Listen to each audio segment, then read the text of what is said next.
আল্লাহ Gauss Qutub আশেপাশে শায়িত আছেন। বিশেষ করে ফুলবাড়িয়া উত্তর গ্রামের এখানে অনেকের মা বাবা দাদা দাদি নানা নানি আত্মীয় স্বজন অনেকে কবরবাসী হয়ে আছেন।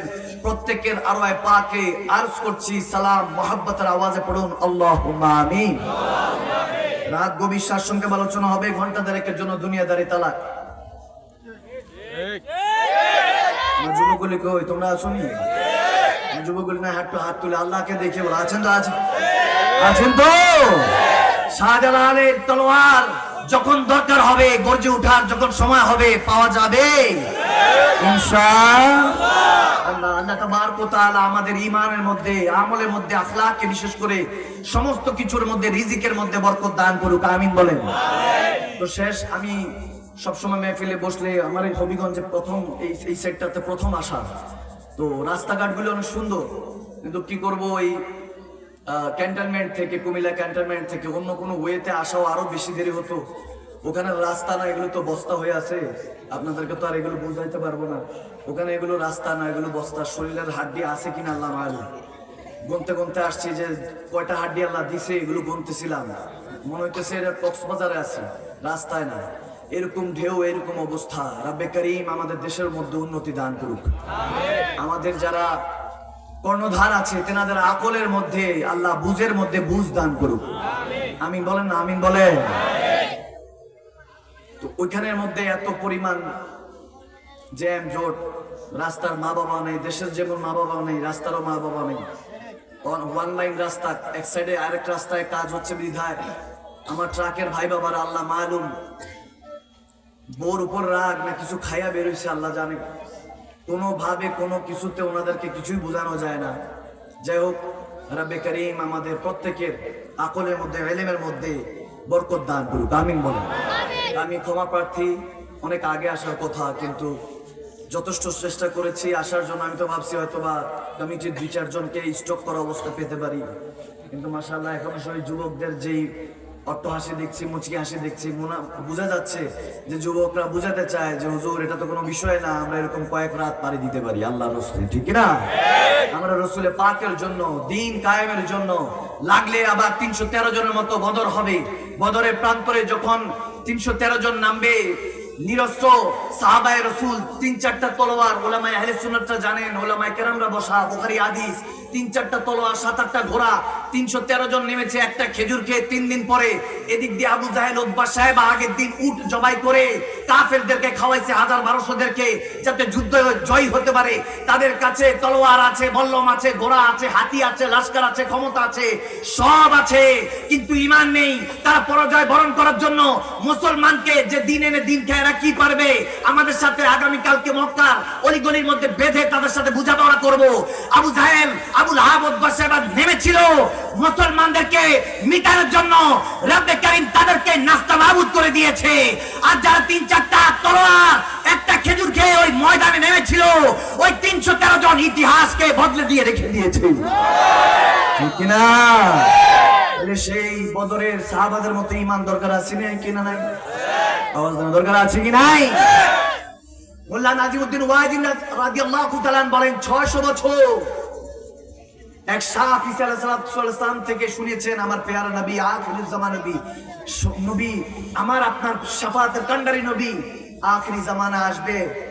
এক সাপ শুনেছে। ঈসা আলাইহিস সালাম তখন চলে যাচ্ছেন, উম্মতের উপর নারাজ হয়ে আসমানে চলে যাচ্ছেন। ওই মুহূর্তে আখিরি মোল্লা নাজিমউদ্দিন ওয়াহিদি আলাইহিস রহমাহ, জগৎ বিখ্যাত ইমাম, আল্লাহর ওয়ালারা যারা আছেন ওনারা জানেন ওনার কিতাব সম্পর্কে।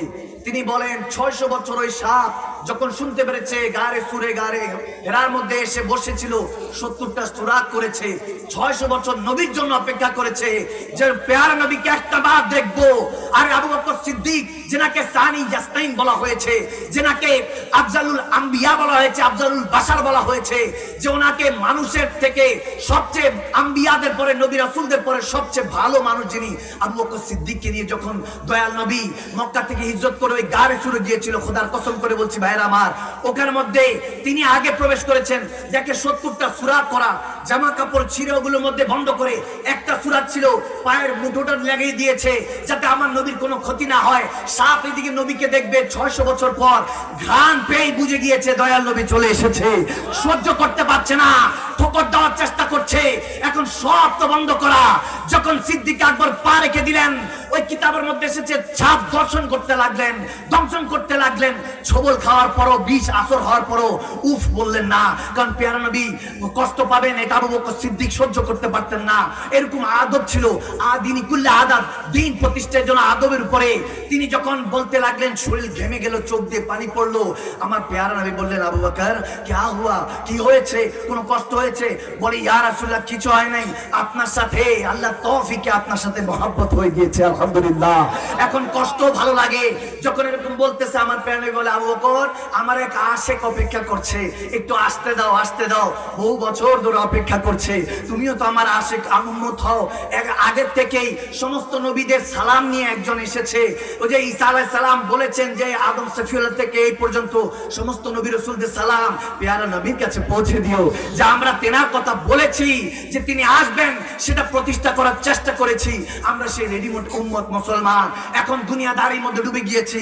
এই জায়গাগুলি এখন বিনোদন বানিয়ে ফেলেছি, হাসির ওয়াজ বানিয়ে ফেলেছি। সুম্মা মাযাল্লাহ নাউযুবিল্লাহ, হাসির ওয়াজ, কোরআন সুন্নাহর কথা শুনলে জজ্বা হবে, ঈমান পরিষ্কার হবে, হক পরিষ্কার হবে, নিজের হাত পরিষ্কার হবে, কলব ও জাহির ও বাতিন পরিষ্কার হয়ে যাবে, মালিকের সাথে ল লাগবে। ওগুলো এখন চলে গিয়েছে। এখন বিনোদনের নামে ইহুদি নাসারারা আমাদের উপরে যে জুলুম করছে, সেটা শিকার মুসলমানরা হয়ে গিয়েছে। যেখানে রসুনের কোয়ার মতো এক থাকার কথা মুসলমান, ওয়াতাসিমু বিহাবলিল্লাহি জামিআ ওয়া লা তাফারাকু, বিশৃঙ্খলা করা যাবে না, এক থাকার কথা। আজকে কোথায়? এখান থেকে উঠে যাব রাত গেই, বাদ গেই, রাত তো শেষ, কথাও শেষ, কিসের ইবাদত, কিসের কি হক কোথায়? প্রতি বছর হজের জন্য লক্ষ লক্ষ হাজি যায় বাংলাদেশ থেকে, হজ করে আসার পরে আবার যে সেই, এগুলো কেন? কারণ আমরা দয়াল নবী মুহাব্বত থেকে, আহলে বায়াতের আদর্শ থেকে, মুহাব্বত থেকে, সাহাবায়ে কেরামদের তরিকত থেকে, আল্লাহ ওয়ালাদের হেদায়েত থেকে, বেলায়েত থেকে সরে গিয়েছি। বিধায় আমাদের ভিতরে আজকে বাংলাদেশ, সারা পৃথিবীর মুসলমান নির্যাতিত, নিপীড়িত। কিন্তু সিদ্দিক আকবর দিন বলতেছি, ইয়া রাসূলুল্লাহ সাপ যদি কামড় দেয়, বলে সমস্যা নাই, আসতে দাও আমার আশিক।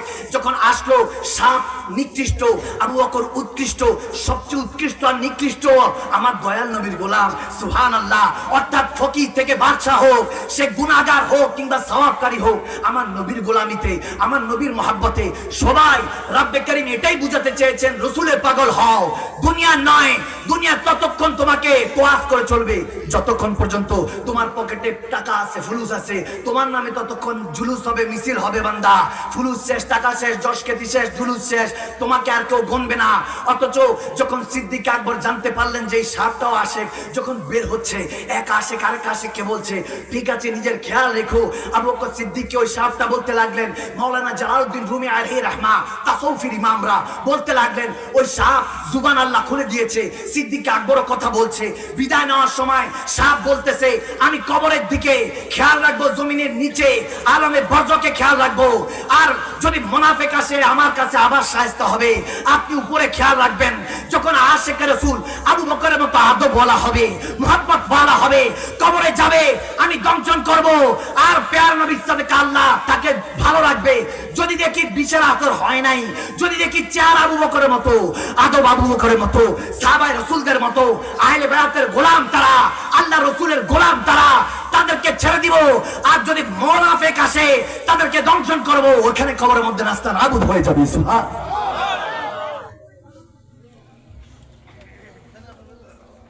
তো সেই নবীর উম্মত আমরা। এই যে ছোট ছোট বাচ্চারা, ঈসা আলাইহিস সালাম বসে আছে, কবে এখানে নামবেন? রসুলে পাকের জগৎ বিখ্যাত রসুল, গেজেটেড রসুল, কিতাব নাজিল হয়েছে ওনার উপরে, কিন্তু আমার নবীর, আপনার নবীর উম্মত হওয়ার জন্য পাগল হয়ে বসে আছে। আওয়াজ দেন, আওয়াজ দেন, সুবহানাল্লাহ বলে। বিশ্বাস হয় না? আওয়াজ দেন, হয় না? এই যে ছোট ছোট বাচ্চারা, রেডিমেড উম্মত, উনি উম্মত হওয়ার জন্য বসে আছে। কি বুঝলেন? কত কাজ আমাদের, কত কাজ। আল্লাহ তাবারক ওয়া তাআলা আমাদের কলবকে মুনাওয়ার করে দিক। প্যার নবী 63 বছর একটি সেজদার উসিলায়, আমিন বলেন। কষ্ট হচ্ছে ভাইয়ার আমার, আসুন এবার একটু ওযু করে নেই। শেষ পর্যন্ত বসা যাবে তো? আওয়াজ দেন না, বসা যাবে? আওয়াজ দিতেছেন একসাথে, একসাথে বলে ইনশাআল্লাহ। একটু ঠিক করেন, মাইকের সাথে কানেক্টেড না, শেষ কালকে আর বলা লাগবে না। তো যাই হোক, অনেক বছর পরে আমি চেষ্টা করেছিলাম 10টা সাড়ে 10টার মধ্যে আসতে পারলে আরো ভালো লাগতো। সমস্যা নাই, তাহাজ্জুদের ওয়াক্তে মহব্বতটা একটু বেশি থাকে। রব্বে করিম একটু পরেই তো চতুর্থ আসমানে আসবেন। মুসলিম শরীফে হাদিস, দেখবে কোনো বান্দা এখন সজাগ কিনা। আপনি এখন যান কারো কাছে হেল্প চাইতে, দূর দূর করে তাড়িয়ে দিবে, বলবে এখন আসছো কেন, যাও পরে আসো। কিন্তু রব্বে করিম আমার নবী বলেন, আল্লাহ নারাজ হয় বান্দা আমার কাছে চায় না কেন, আমার কাছে চায় না কেন, আমি যাওয়ার জন্য বসে আছি। ওহুয়া মাকুম আইনামা কুনতুম, কার কাছে যাও বান্দা? সব তোমার স্বার্থপর। যখন স্বার্থ ফুরিয়ে যাবে তোমাকে কেউ চিনবে না, আপন হোক পর হোক। কিন্তু রব্বে করিম এবং রাহমাতুল লিল আলামিন তখনও ছিল, এখন আছে, কিয়ামতের পরে জান্নাতও তোমার সাথে থাকবে। সুবহানাল্লাহ। আসুন এই জন্য শেষ পর্যন্ত বসার চেষ্টা করবো। কে কে বসতে পারবেন না দেখে হাত তুলেন।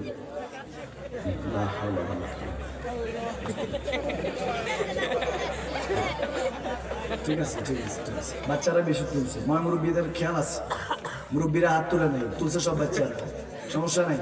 5 টাকা 10 টাকার কয়েনরা আছে, তো কি হয়েছে, 500 1000 টাকার নোটের উপর আছে। তারা বেকারিম, আমি সবসময় এই জায়গায় যখন যাই আমি 3টা সুযোগ দিই মাহফিল, দেখি যদি মনোযোগ থাকে, যেহেতু পড়াতে বসবো। আজকে আমি আপনাদের টিচার স্যার, আপনারা তলাবে ইলম, রাসূল পাক আল্লাহ রাসূলের দ্বীন শিখার জন্য বসেছেন, এটাই আজকে আমাদের মাদ্রাসা। আওয়াজ দেন না কেন, ঠিক না? কারণ প্রত্যেকদিন মাদ্রাসা যাওয়ার সুযোগ হয় না, এখান থেকে শিখবো। তো আমি 3টা সুযোগ দিই, এর মধ্যে প্রথমটাতে সবসময় ফেল, বাকি সুযোগ রয়েছে কয়টা? আওয়াজ দেন, কয়টা? এই 2টা যতক্ষণ ওয়াজ চলবে ততক্ষণ যদি আবার ঘন্টাখানেকের মধ্যে আমি হাত তুলতে পারি, তো লোকেন আস্তাল্লাহ বিস্তাল্লাহ, আল্লাহ হাফেজ, খোদা হাফেজ। তার মানে আপনাদের আর শোনার মনে ওরকম মনোযোগ নাই, ওরকম ইয়া নেই। আমার বাজান বাউদ্দিন সাহেব তিনি জানেন, ঢাকা ওনার সাথে দেখা হয়েছিল, মাশাআল্লাহ। ওনার সুবাদই আজকে এখানে আসার সুযোগ হয়েছে। কার উসিলায় আল্লাহ কার কাছে নেয়, কোন পথে নিয়ে যায়, এটা মালিকই খালিকে জানে। তো আমি 2টা সুযোগ আপনাদের জন্য রাখলাম, যদি দেখি মনোযোগ আছে তাহলে ফজর পর্যন্ত চলবে ইনশাআল্লাহ। আওয়াজটা আসলো না মনে হয়, চলবে না যুবক, চলবে? ঘুম টুম নাই আজকে? আজকে দরকার বলে 2-4 ঘন্টা আমরা বসবো ইনশাআল্লাহ। আমার মেহফিল আমি সবসময় ওই 1 ঘন্টা 1.5 ঘন্টা করে আমার পছন্দ না, আমার মোটামুটি 2-2.5 ঘন্টা লাগে, আমার সময় একটু লাগে। কারণ ইন্ট্রোডিউস হতে হতে দেখবেন যে আধা ঘন্টা 40 মিনিট চলে যায়, ঘন্টা খানিক চলে যায়। আপনাদের সাথে আমি বুঝবো, আপনাদেরটা বুঝবো, হবিগঞ্জবাসীরা কি চায় আগে আমার বুঝতে হবে। যখন ফুলবাড়ির মধ্যে কি ফুল চায়, ফুলের গন্ধটা চায় না, শুধু বাগানই চায়। যদি দেখি না গন্ধও চায়, ওই সুঘ্রাণটাও চায়, তাহলে সুঘ্রাণের ব্যবস্থা থাকবে। আর যদি দেখি না শুধু ফুল লাগানো আর বেচার মধ্যে আছে, তাহলে তো ওটাই চলবে। দুটোটাই ভালো কাজ, ফুল লাগালেও বেচলো, তার ওখানে নিয়ে কোনো বিষয় না। যে ফুল খরিদ করে খুশবু নিচ্ছে, সে মূলত আসলে কবি হতে পারে। কবির মধ্যে অনেক চিন্তা, যে চাষাবাদ করছে চাষি, ওই ফুল যেটাকে চাষা, তার কোনো এগুলো নিয়ে লেনা দেনা নাই। কেন? কারণ সে তার হলো লাগাবে, বিক্রি করবে। আর এখানে তারাই এখান থেকে কবিতা আবৃত্তি করতে পারে, শায়ের লিখতে পারে, কালাম লিখতে পারে, যখন ওই খুশবু পায়। এই জন্য এক একজনের কাছে এক এক খুশবু। আমরা ওই পর্যন্ত বসার চেষ্টা করবো ইনশাআল্লাহ। রব্বে করিম তৌফিক দান করুক, আমিন। প্রথম ওয়াজ হবে, তাফসীর হবে, একটু লাস্টের দিকে একটু ওয়াশ হবে। আপনারা শাহজালাল ইয়ামানি দেশের মানুষ, আমার দাদা হযরত আবেদ শাহ মাদানী রাদিয়াল্লাহু তাআলা আলাইহি, তিনি বলতেন যখন সিলেটের দিকে যাই তখন মক্কা শরীফের গান শুনতে পাই। সুবহানাল্লাহ। সিলেট সরজমিনে ঢুকলেই মক্কা শরীফের গান পাই। তো তেনাকে কেউ একজন জিজ্ঞেস করেছে, হুজুর ইয়ে कैसे मुमकिन है? তো উনি कहा, উনি বলতে লাগলেন যেটা সম্ভব এভাবে যে যখন শাহজালাল ইয়ামানি সিলেট দিয়ে প্রবেশ করেছেন, তখন রাহমাতুল লিল আলামিন যেখানে পয়দা হয়েছেন সেই খুশবুটা আল্লাহ দিয়ে দিয়েছেন। সুবহানাল্লাহ। তিনি ছিলেন হযরত শাহজালাল ইয়ামানি, ইয়ামান থেকে এখানে চলে আসছেন।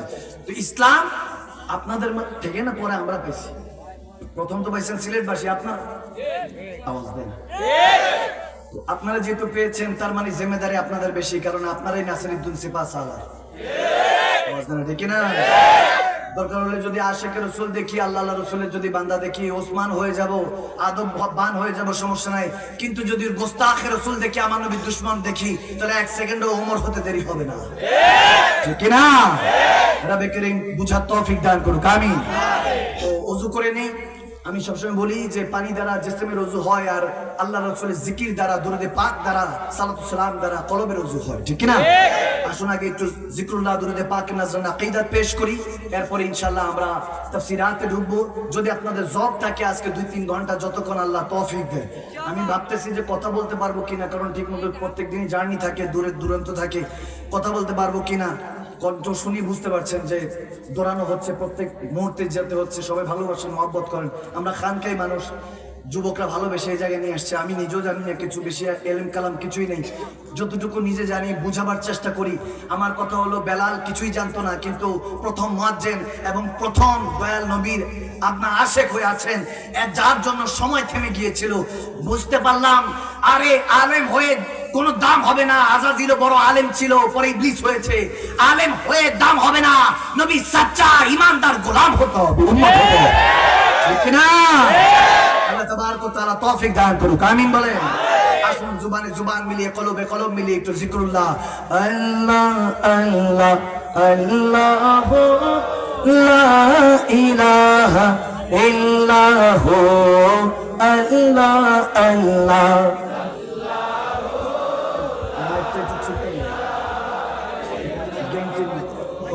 यासीन ताहा कमली बाला कुरान की तफसीर, अरे हाजिर नाजिर साहिब कासिम आया सिराज मुनीर, नबी जी अल्लाह अल्लाह, माशाअल्लाह।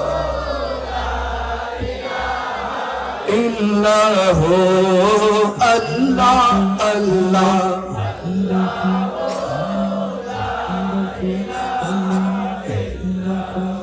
ओ अव्वल आखिर सब कुछ जाने, देखे बाईद करीब।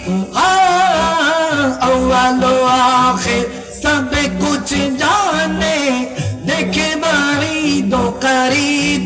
अरे गायब की खबर देने वाला अल्लाह का वो हबीब, नबी जी अल्लाह अल्लाह,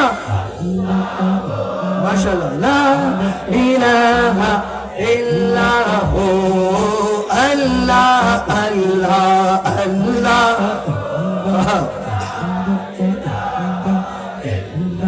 ओ हक ला इलाहा इल्लल्लाह, हक ला इलाहा इल्लल्लाह, हक ला इलाहा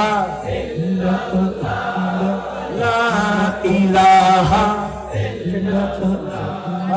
ला इलाहा ला इलाहा ला। हस्बी रब्बी जल्ला ला मा फी क़ल्बी गैरुल्लाह, बोलो हस्बी रब्बी मा फी क़ल्बी ला नूर मुहम्मद सल्लल्लाह, पढ़िए ला इलाहा इल्लल्लाह, हक ला इलाहा इल्लल्लाह, ला इलाहा। कौन मकाम है अल्लाह, अरे दोनों जहां में है अल्लाह। कौन मकाम है अल्लाह, अरे दोनों जहां में है अल्लाह। जिस्मों में जाने में है अल्लाह, पढ़िए ला इलाहा इल्लल्लाह, हक ला इलाहा इल्लल्लाह, ला इलाहा। अल्लाह সর্ব শক্তিমান, বান্দার প্রতি দয়াবান। আল্লাহ সর্ব শক্তি বান্দা প্রতি দয়াবান প্রিয় হাবিবকে করলেন দান তিনি মোদের ইমানের জান লা ইলাহা ইল্লাল্লাহ লা ইলাহা ইল্লাল্লাহ পড়িয়ে লা ইলাহা ইল্লাল্লাহ লা ইলাহা الصبح بدا من طلعته والليل بعدان وفرته الله هو الله هو الله هو الله ما شاء الله ساعتي شجر نطق الحجر شق القمر بإشارته الله هو الله هو الله هو الله أبدي الله ما شاء الله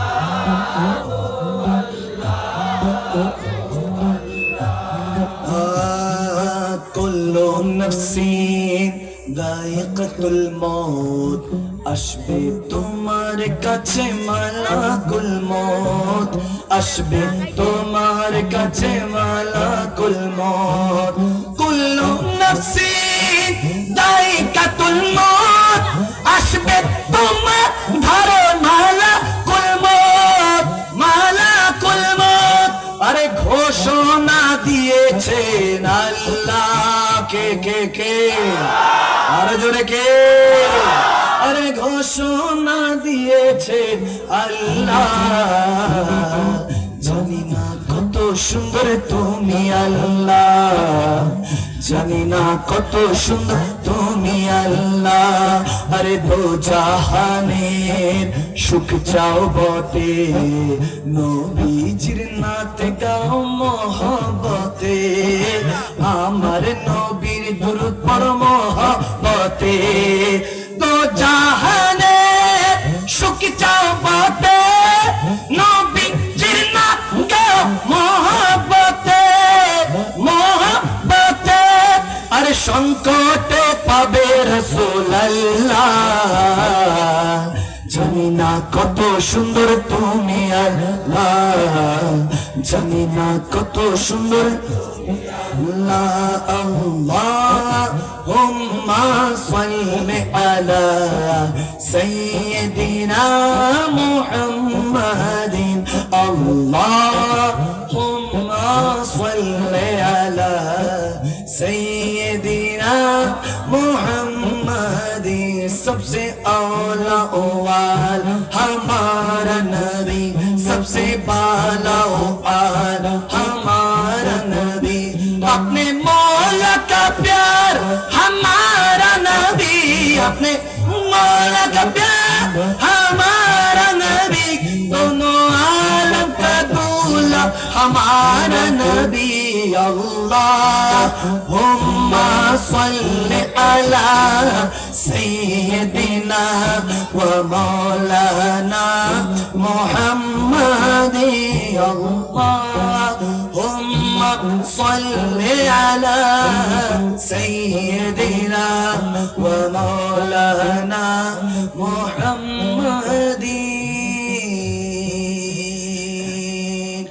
Just like a sunrise can't be denied, no. Just like a river will find the sea. Oh Allah, you're here and you're always there, and I know though without a doubt, with all this I pray. सच की राह पे चला करो दुख न किसी को दिया करो अरे जो दुनिया का मालिक है बस नाम उस